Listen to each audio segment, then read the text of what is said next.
Hello, Amin. Hello, Taufiq. How are you? Fine, thank you. How are you too? I'm fine also. Long time no see you. However, I want to ask you some question. Oh, really? What do you want to ask me, Taufiq? Okay, essentially, I want to run a business. Since I had quit my job recently, I would like to do business in the sports shoe industry since I found out there is a getting higher demand in the future. Wow, that's big dream. I'm interested. Go on. Okay, however, I still confused to choose what type of organization that I should involve, since there are a few of my friends that are also interested in this business. So I would like to have an opinion from you, since you are working in one of the biggest empire in Malaysia. Oh, I see. I might be able to give you tips and share a few experience to you of how you want to start a business. So, actually, you can start a business with a sole proprietorship. Oh, that is interesting. But Yeah, I think there are a few also, right? yeah, that's true. However, because some of your friends are interested in getting involved in the business with you, so I think I had to ask my friend first because they are from many entities that you that I can share with you. So then Wow, you so then you can get clear image about every entities before you want to involve. wow, that's great. Please let me know where it as soon as possible with a relevant document. Sure, I will share with you later. See you later. Alright, thank you. All right, you are welcome.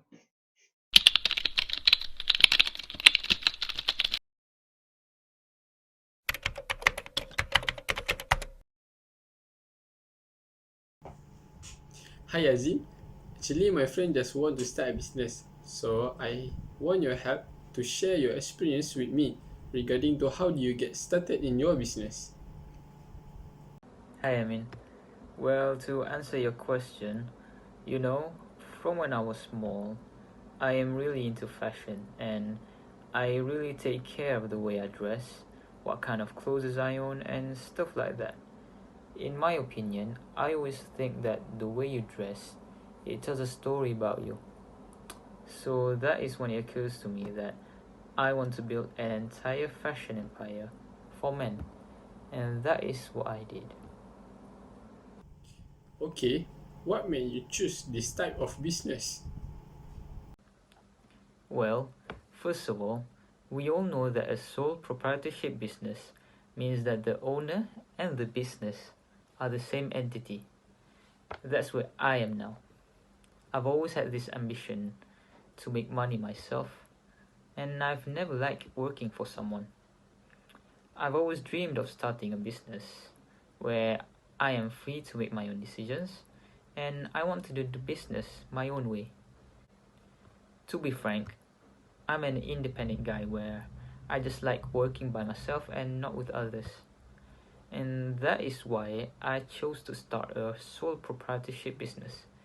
I am the boss and I like managing the business myself. Another reason why I chose to start a business myself is because I don't need to pay corporate tax. I just need to pay my personal income tax as a business owner. Other reasons are because there are less formal business requirement, and also I knew that if the business is not going well, the process of winding up is really easy. However, I always face some difficulty sometimes. For example, it's actually kinda hard to raise capital. When I'm in need of money for the company, I mostly rely on my own savings and loans from my friends and families. Also, it's obvious that as I am the boss of my own business, I have to face unlimited personal liability. It means that I am personally liable for all the debts that the business incurred. Sometimes I find this really challenging. There are also some other challenges, of course, but apart from that, hey, starting a sole proprietorship business is great. So, can you tell me about the process and the document needed to start a sole proprietorship business regarding to your experience? Well, I forgot to tell you that I also chose to start a sole proprietorship business because it's just really easy to form. First of all, we all know that all type of business must be registered with the Registry of Business under the Registration of Business Act 1956. This is an important matter because if the business is not registered, you are not able to enforce any rights relating to the business matter, but you are still liable to perform any obligation agreed in a contract. So, as an owner, all I did was just visit the nearest company commission of Malaysia with my photocopy of my identity card and fill in the business registration form. You also need to bring a letter of approval from relevant agency if needed. It actually depends on the business you are starting. This is an example of the form you need to fill in.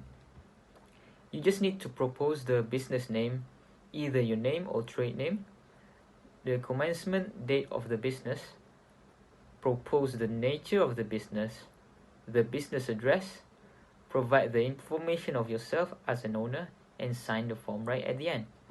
Oh yeah, you also need to pay just a small fee, where if you're using your personal name for the company, it will be 30 ringgit, 60 ringgit if you're using a trade name, and 5 ringgit for the registration of a branch. You will receive the business registration certificate right after that, and that's it. You are good to go. It's really simple.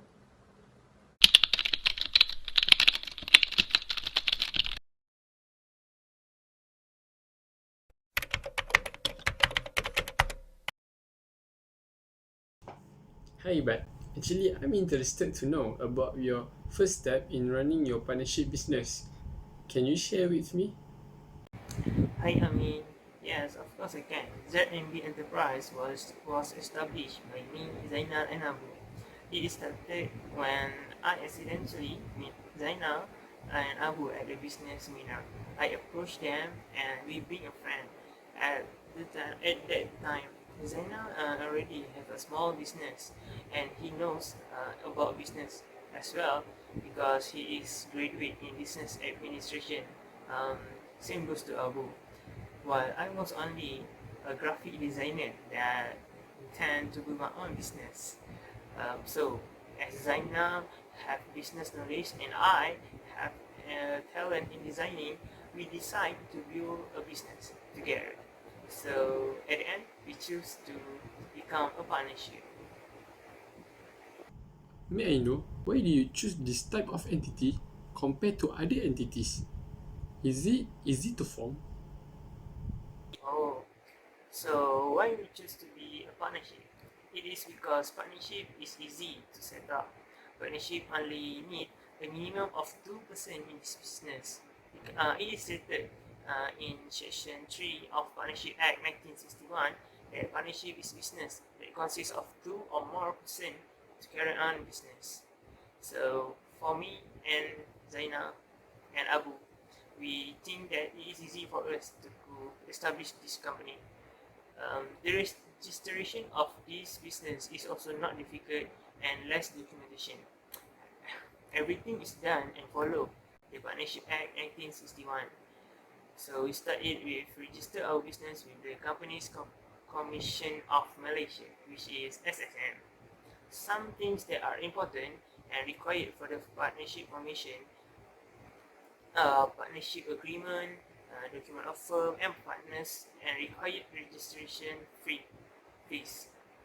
Section 5 of the Registration of Business Act 1956 stated that the details of the partners and their agreement must be given. So, the first form that we need to do is complete the business name approval form and submit to them 3 options for our company name to be approved. Next, this form must be attached with the business registration form. As we are a partnership, so each of us need to sign the complete form. The completed application form must be submitted to the SSM. So once it's get approved, we can collect our business registration certificate. After the registration of company is done, we proceed with permits and business license that required. But partnership is not too difficult to build, but it has its own disadvantage. Section 11 of the Partnership Act stated that every partner is jointly liable with other partners for all debt of the firm incurred while he is a partner. This means that partnership makes all the partners responsible for all debt made by the company. Can you explain to me a little about the agreement in partnership? Oh, do you mean about partnership agreement? I think it is. So actually, partnership agreement is a contract between partners and it's between partners in a partnership, which is set out the terms and condition of the relationship between the partners. Important things that covered in partnership agreement, including contribution of capital, distribution of profit and loss, management of business, introduction of a new partner, and partnership overview. Everything included in the partnership agreement is important. But however, it is not going to be a problem if the partnership agreement is silent, because the rights of partner are provided in the Partnership Act 1961. So don't worry if the partnership agreement is not used well by the partnership, because they still have Partnership Act 1961.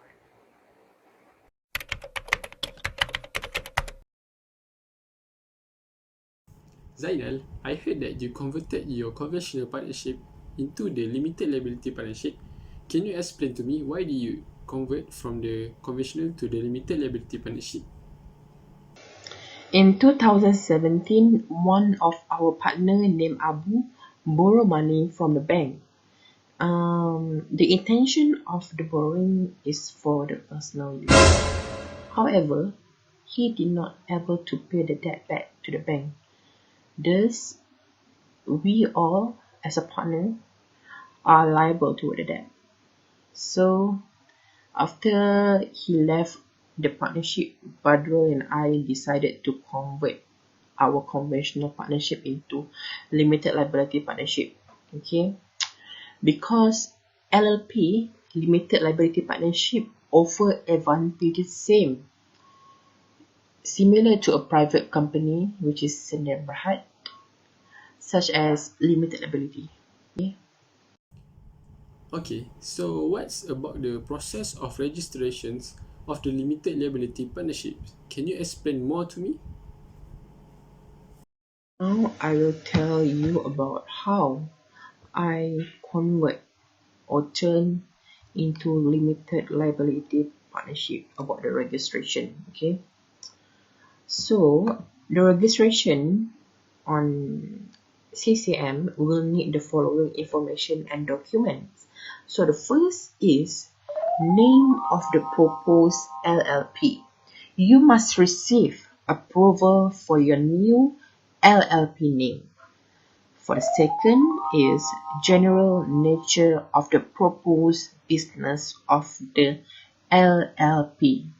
For example, you must have at least 2 partners, but there is no limit for maximum number of partners. The third is proposed register office of the LLP. You need to have a registered office in Malaysia to which all communication and notices may be addressed. It can be residential or commercial but cannot be a post office box. May be addressed. It can be residential or commercial but cannot be a post office box. Next, number 4 is name and detail of every person who is to be a partner of the limited liability partnership. For example, my name and detail of my friends. And lah, okay. Next, number 5 is name and detail of the compliant officer of the LLP. Okay, compliant officer, which is stated under Limited Liability Partnership Act 2012, there is a requirement for LLP to appoint at least one compliant officer. Okay, the compliant officer has to be either from among the partners of the LLP or a person qualified to act as a secretary under the Companies Act 1965 who is at least 18 years of age and a citizen or permanent resident of Malaysia and ordinarily reside in Malaysia. So in our partnership, me, Zainal, as a compliant officer. Okay, next, the last is if the LPP is formed for the purpose of carrying on any professional practice, the application should be accompanied by an approval letter from the governing body as specific in the third column or the first schedule of the LLP Act 2012. Okay, for example, the professional practice is the service of accounting, auditing, etc. Okay. With the LLP registered, you could start running your business, but don't forget on the continuous obligation of LLP, including registration of changes, keeping of accounting record, annual declaration to SSM, tax compliance, and other statutory compliance matters. Could you explain roughly to me about the pros and cons between the conventional partnership and the limited liability partnerships, since you have been through on both entities? About the pros and cons, of course, there is a pros and cons between conventional partnership and limited liability partnership. Okay, for partnership, it is easy to set up. Okay, and low cost and less documentation. Okay, however, it is unlimited liability. For the limited liability partnership, the pros is it is limited liability. Okay, and the cons is higher setup cost. Did you know once you register first stage, you need to pay 500 to register? Okay, and more documentation, of course, units document as I stated before. Okay, thank you.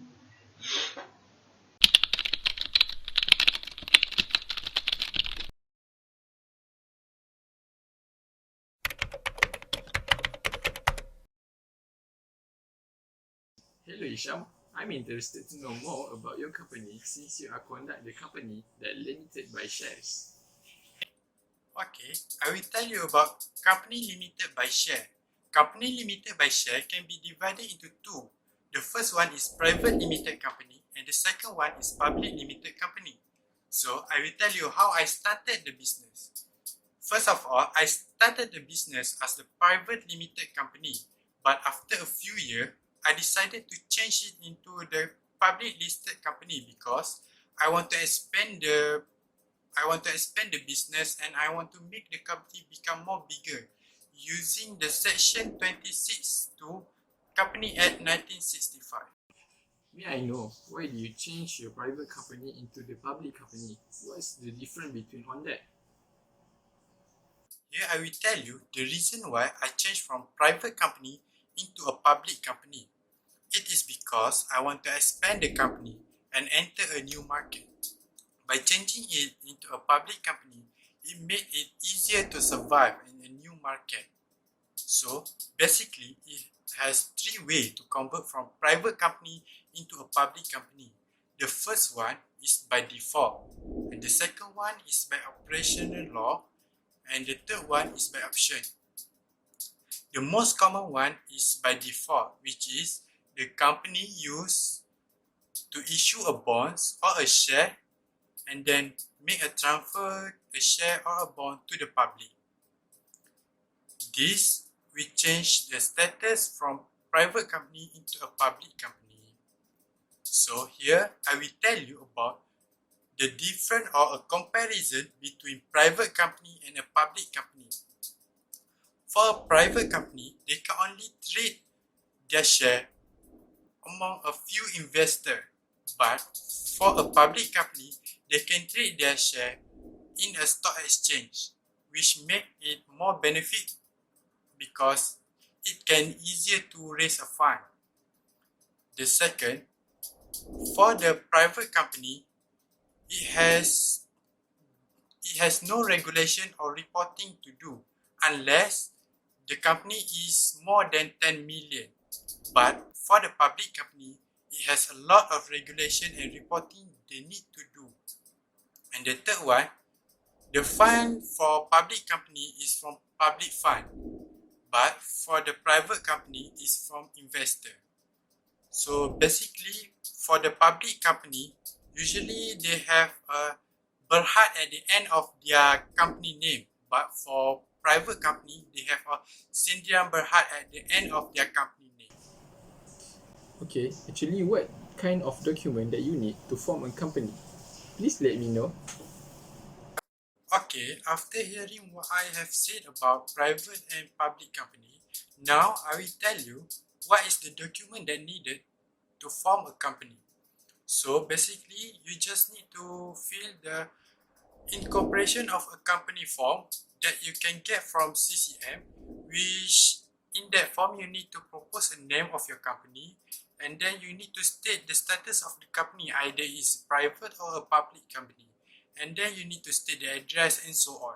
So you just need to fill the form and submit it to the CCM. Usually it will take about 1 or 2 days to get the approval.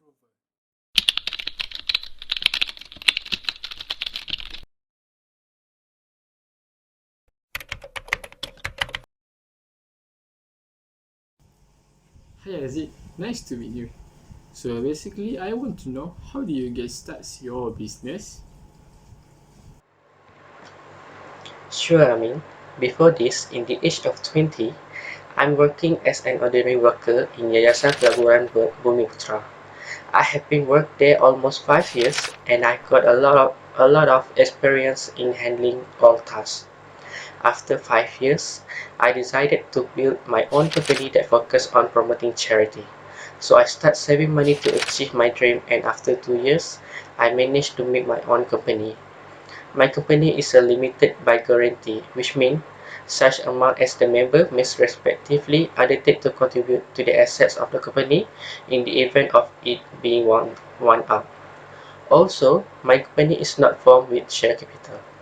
I choose charity as my main company because my father has taught me since I'm young to do charity to all people needed. So as I have regularly donate, I want to take opportunity to make a company that can do charity activities to all people. So I named my company as Badan Bantuan Kepulauan Berhad. Okay, so what made you choose this type of entities, and is it easy to form this company that limited by guarantee? Thank you for that question. I'm not going to say it easy to form because I need to submit a lot of document and get approval to open my company. It also takes a long time for me to wait for the approval. So you need a lot of patience and you will get good result if you keep patient. Then about what made me choose this type of entity is due to it brings me a lot of benefit. even though company limited by share have more benefit than company limited by guarantee. Of course, one of the reasons is because I love doing charity. Moreover, my company is being a separate legal entity, which means me and my company are not the same entity. In terms of liabilities, due to my company is limited by guarantee, the members of my company only will liable when my company is wound out. Also, because of my company is public, I can have a lot of membership that I want due to no limitation membership in public company. So if more members in my company, it allowing my member to pool their resources. Okay, what kind of document that related to your entity? Can you be more specific? As for documentation, there are a lot of documents related to my company. One document that comes straight from my mind is registration of company. A company must be registered with Registrar of Companies under Companies Commission of Malaysia, which is Rohan Jaya Syarikat Malaysia. Then, it's about constitution. A company limited by guarantee, which is my company, is required to have a constitution and shall be submitted to the registrar upon an application for incorporation. Prior approval from the registrar must be obtained too if I want to amend the constitution of my company.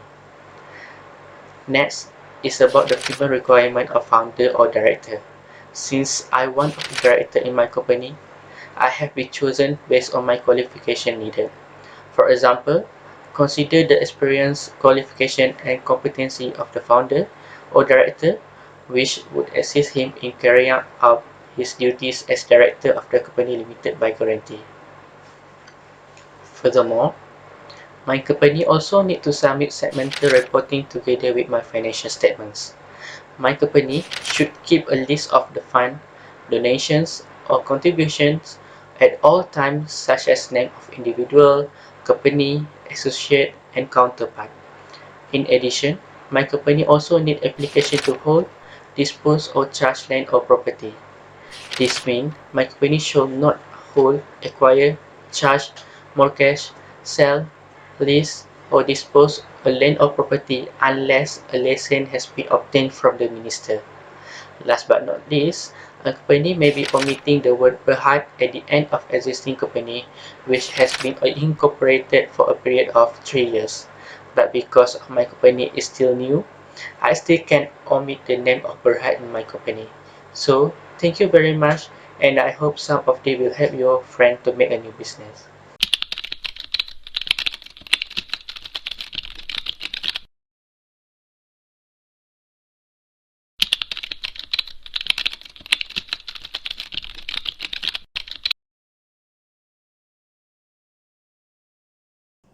Hello again, Taufiq.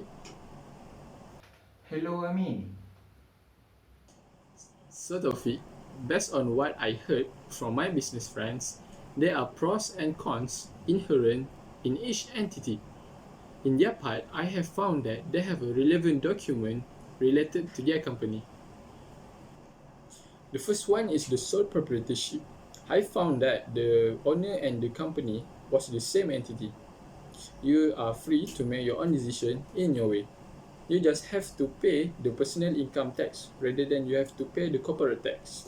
However, the cons is the owner personally liable for all the debts that the company occurs, while actually to form a document was easy one. You just go to the company's commission Malaysia, as known as the SSM. You just give the copy IC and also fill in the business form. Then you have to pay around 30 ringgit until 60 ringgit to register your company name. Once you're complete and they approve, you will get the business registration certificate, and then there you go. You own your company. While for the partnership, you can set up minimum at least 2% to lead the company. The good thing is your capital can be raised with the partners involved, but all the partners were liable for all the debts that made by the company. The registration was also easy and less documentation like the sole proprietorship entity, but the difference is they call it as a partnership agreement. Okay, how about we convert it to limited liability partnership? For the limited liability partnership, you must get approved to convert into the limited liability partnership. There's still minimum 2% to lead the company, but there's no limit for maximum numbers of the partners. Actually, you have to give your business name, you have to address your business, and also you have to give the name and the detail of your partners to the registrar. However, the companies has to appoint at least one compliance officer to act as a secretary under the Companies Act 2016. Oh, I see. That's interesting. What about the company that limited by share and guarantee? Okay, for the company limited by shares, the owner and the business are separate legal entity, and their purpose is to gain more benefits. There are comparison between the private company and the public company. Actually, as an example, the private company can issue their shares to the closed group only, but the public company can issue their shares in stock exchange. The other comparison is the private company has no regulation, but the public company have a lot of regulations and reporting. The purpose of the company limited by guarantee is more to do a charity things. Compared to the company limited by shares, there are more to do a benefit thing. Basically, in company limited by guarantee, you have to submit a lot of document and it takes a long time to get the approval. But since there is no limitation in membership in the public company, so you can get more members to pull up your resources. That's all for company limited by guarantee. That's good information, I mean. Kindly I get the clear image of how type of entities going on. Thank you for the detail that you share with me. I appreciate that. See you soon. You are welcome. I hope that will help you to make a right decision to form your business. See you later. Bye.